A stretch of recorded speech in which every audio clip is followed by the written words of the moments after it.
Ooh, it's the spooky doopy month of October, so you've got to do a Halloween video, right? No, fuck that. You don't tell me what to do. I'm just gonna follow the plan like usual. I'm not gonna do what everyone else is doing. I'm not gonna be boring. I'm gonna be original. I'm gonna do my own thing now. You know what? I'm done. This is it. I'm out.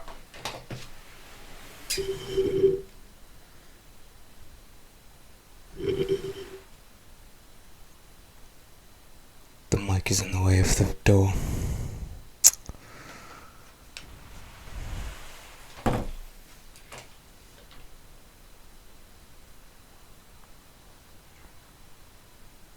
Okay, fine, I'll do the fucking Halloween video. There, you happy now? Is everything good? Since it's the beloved spooky month of Halloween, it's an obligation to make anything even related to frightening or fear, so you don't just wind up being thrown into the depths of YouTube, being sacrificed to the trending tab of SNL sketches of the funny orange man and Fortnite funnies.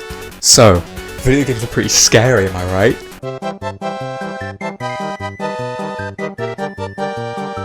And not even just horror games, you can be pretty effective making you jump out of your seat and scream, "Holy bonanzas, I just shit my pants!" Because even non-horror games can be used in pretty effective horror, like in Sonic 3 Knuckles and Sandopolis Zone Act 2, when you're in this weird pyramid thing, and the only thing scarier than these weird-ass, creepy-looking ghost sprites is the fucking sand slide that I have no idea where to go. It just keeps sending me in the same direction. I've been lost in this for 10 minutes. Please help! Horror can be pretty entertaining for, well, obvious reasons, because it gives us an adrenaline rush, and it can actually be quite entertaining to be spooked and boofed. After all, I wouldn't think Markiplier titled his Five Nights at Freddy's video "Scariest Game in Years" in order to scare off players. Whether it's a horror game or a game outside of the horror genre, subverting expectations by having a little dash and sprinkle of ooga booga in there for the unsuspecting child to cry their eyes out over. It is and always has been an incredibly powerful and popular tool for creating an atmosphere that makes the player feel powerless and just helping them relate to the game's characters and stories as they are put in the position of the character and, surprisingly enough, do not want to die. A simple example of this can be Five Nights at Freddy's, which I explained earlier with our good pal Markiplier. As meme to death as it may be and how it may not interest me, I can still appreciate how well it builds the atmosphere and how, for the most part, in the interest of the series, you're limited to your movement and you only have like a few cameras, some lights, some doors. Apart from that, you're fucked. And no, we're not getting into Five Nights at Freddy's lore. I'm not becoming Matt Tat. And PT is probably one of the greatest uses of horror in any medium, and that's just walking around in the same room with some varying differences. Although the horror in that isn't exactly simple, and you could probably make a whole video on that. Not that I'm the person to do it, because I mean, look at this video length. I really think I could make a 45-minute video? Don't look at that. Horror can be the platform for more serious and frightening stories that dive into more psychological horror conventions, such as Outlast 2, which does have a few jump scares, is also based on some dead babies and this weird, gross witch lady who licks you like, "Ugh, you're like my nan, stop." There's also The Evil Within 2, which goes through the story of this father who has lost his daughter and must go through everything to get her back by going through this spooky world. Ooh. This can be a really interesting storytelling device, as you can take a character in a relatable and sympathetic story and watch them as they are thrown into psychological and physical hell. Speaking of mental insanity, Eternal Darkness is a GameCube game, yes, the same console as Mario Sunshine, that features a heavy amount of sanity-wrenching moments, impacted by its unique sanity feature, which not only changes the game's the in-game atmosphere, with unsettling camera angles, creepy chants and ambiance in the background, that's the word I was looking for, as well as just an overall sense of uneasiness. But it also rips through the fourth wall. Are you sure about that? To scare the shits out of player. Such as faking a game ending, faking deleting your save data, faking a blue screen, stopping your controller entirely right as you're going into a horde of enemies before whispering you back because fuck you, and scariest of all, being originally developed for the N64 before being moved to the GameCube. Oh, the humanity! They're also probably just way too much for me to mention, and it just scares me even thinking about it. Also, I usually write scripts at night, and so looking up footage for that was fun at midnight. Hell yeah, man.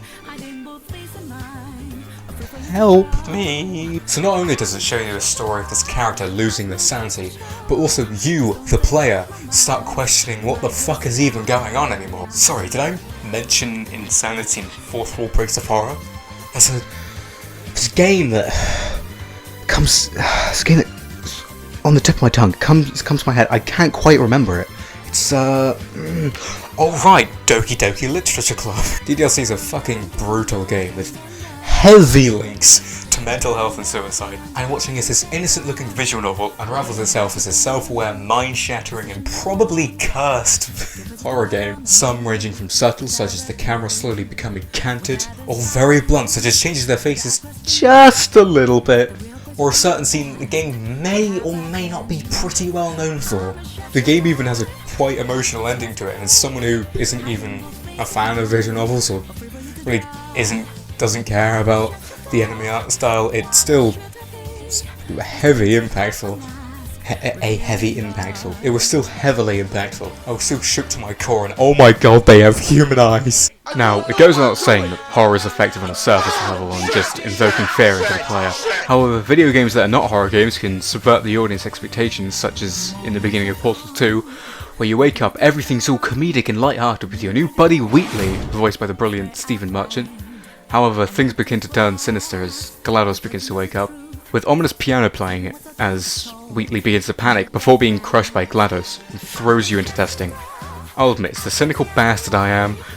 Very few moments really leave me with mouth wide open Aruga style in shock. But this moment genuinely left me at a loss for words and just enticed me into the game even more. GLaDOS as a whole in Portal 2 has an incredibly sinister tone to it that sets the mood for the game perfectly, and keeps you on your toes throughout the game, which adds the extra sense of urgency to the puzzles. The creepy character of GLaDOS is a great opposition to the entertaining and witty Wheatley, and just makes that game even better. Not only this, but the genre as a whole has an even greater impact on the media, as audiences can take their prior knowledge and use that to understand context of other products, which is used to create horror elements in non-horror games. Take for example A Hat in Time, which surprisingly enough is in fact not a horror game. Shocker! The third chapter is set in an oopy-doopy spooky forest, including a spirit called the Snatch who sounds genuinely terrifying. He sounds like he's one wrong word away from snatching my beating heart out of my fucking chest. Before politely putting it back, because I still haven't finished this contract, let me just sign that ass so I don't die and lose my progress like I did last time! These scary themes help audiences realise, hey, that's spooky, that's scary, that's also a skeleton. I should be terrified right now. Let me just take out my newly stained trousers for how much this scared the shit out of me.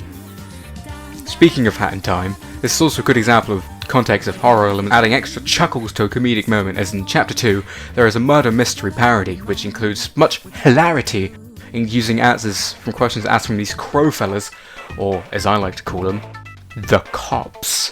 At the beginning of the stage, with a mysterious voice looming over, such as a cardboard cutout of your uncle's sister, a saw-like puzzle, and a roll of the R so great you can knock down a building with it. Audiences' prior context of the horror genre can better help them understand the comedy and thus enjoy it more, of course. Alright. Alright. I'll talk about creepypastas. But you don't get it from me. No, you won't get this funny little camera shit. No. You get him. Who? You get Smimbo.exe. Ooh, aka Smimhausen, aka the obligatory wrestling reference in my video, aka an excuse to turn my camera off because I still haven't finished scripting this part of the video yet, and I really wouldn't have the time to, so yeah. Creepypastas are pretty much synonymous with the late 2000 internet age, which of course means it's taken completely seriously and well remembered in 2020. As most fads on the internet do, creepypastas came and went in both eternity and the blink of an eye. Creepypastas are viral, creepy stories posted on forums and spread across the internet as a combination of the term creepy and copypasta, and come in many different forms, specifically ones in video games. But you already know that I'm not a boring history teacher, I'm the cool teacher that screams in your face about dumb video games. Of course, the first video game creepypasta that comes to mind is most likely sonic.exe. It ticks all the boxes of the creepypasta tropes. Loud, obnoxious jump scares for no reason. Ding!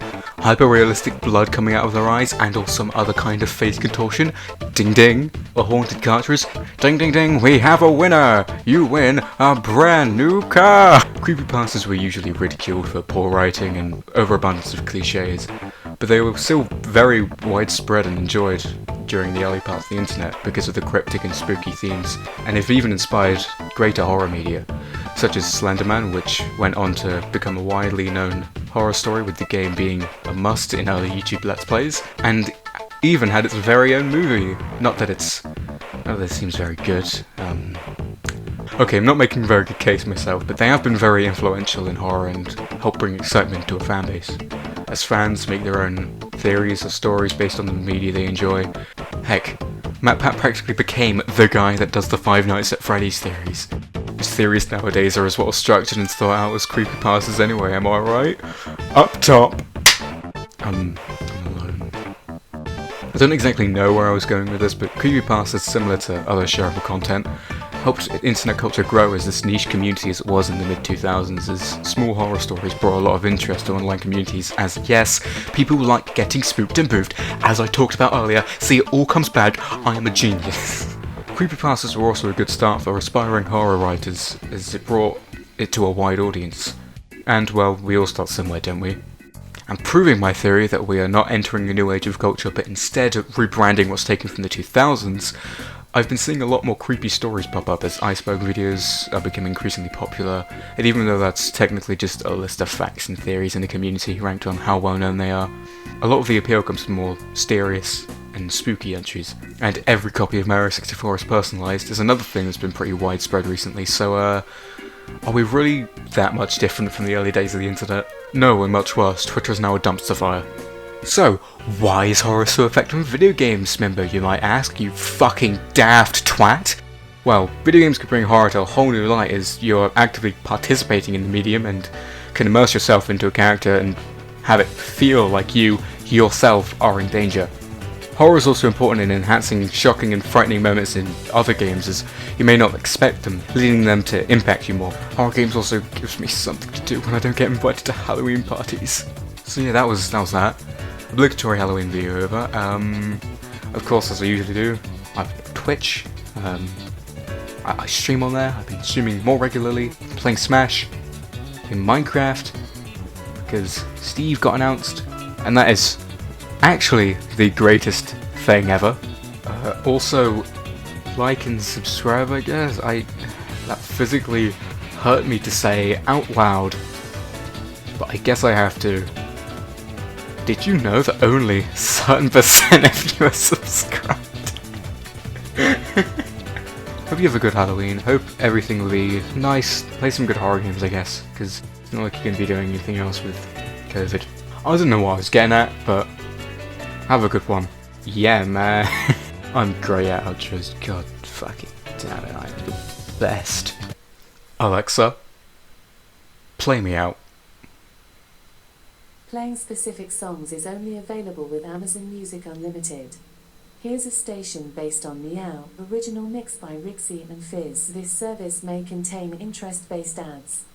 To learn more, including how to set your preferences, go to amazon.co.uk/interest-based ads.